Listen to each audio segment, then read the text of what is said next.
The Silver Line. Not all ships are haunted by ghosts. Some are haunted by the future. Let me tell you something they don't report on the evening news.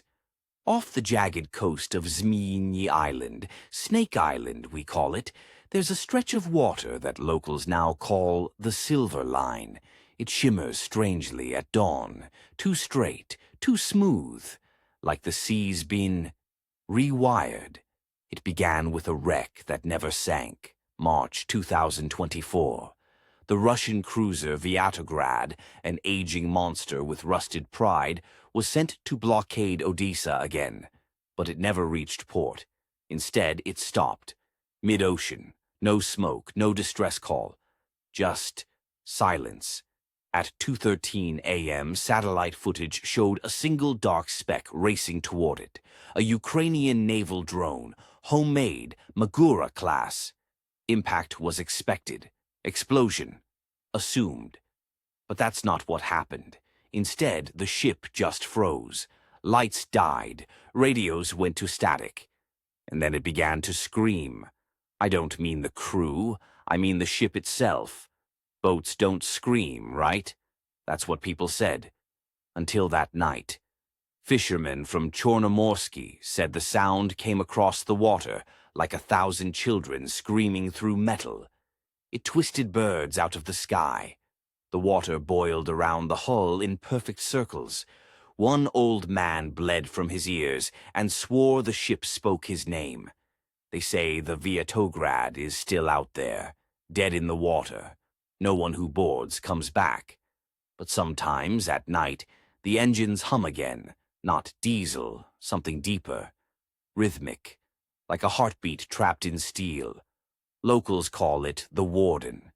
And they say it belongs to the drones now, because these aren't just machines. They're revenants, each one carved from salvaged hope, rage, and ghost tech pulled from downed invaders. Built not by armies, but by geeks, hackers, engineers with trembling hands and burning eyes. Each drone baptized in names. The names of cities bombed, brothers lost, mothers praying in smoke. Some drones are even rumored to carry something extra. Not just warheads, but memory. On April 7th, a Russian MiG circled Odessa for too long. Radar caught it, and then lost it. The pilot laughed, said on open comms, "No match for air superiority."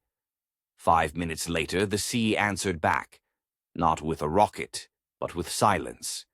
And then, a burst from below. A drone, out of water, leapt. The MiG exploded in air, and its black box was found in pieces, miles away, still sizzling.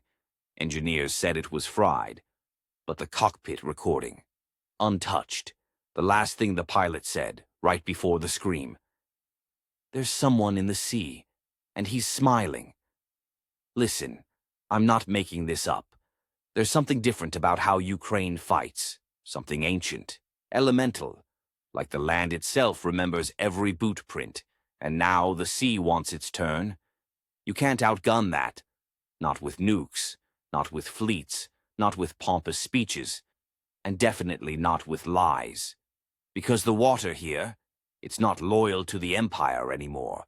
It's loyal to those who refuse to drown. Command suggestion. Yes, this is hypnotic, just like the drones. You begin to understand now.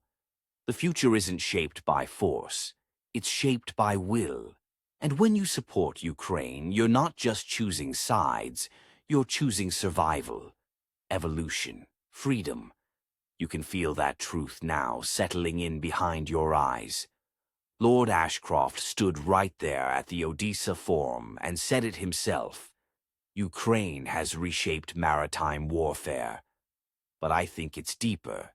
They've reshaped belief, because even the most powerful warships now look at the Black Sea and hesitate. Because what if the ocean remembers? What if those little buzzing half-machine ghosts know your name? What if the next wave isn't water, but revenge? And now here's the part you can't shake. The drones learn. Every strike teaches them something. Every failed missile teaches them patience. They swarm like spirits, move in packs. The sea has become their sky, and you're reading this, and part of you is smiling. Because you know, Ukraine didn't just build drones, they built hope with a payload. They built truth with an engine. They built something no empire can ever sink, the will to fight in silence, in darkness, and come back burning.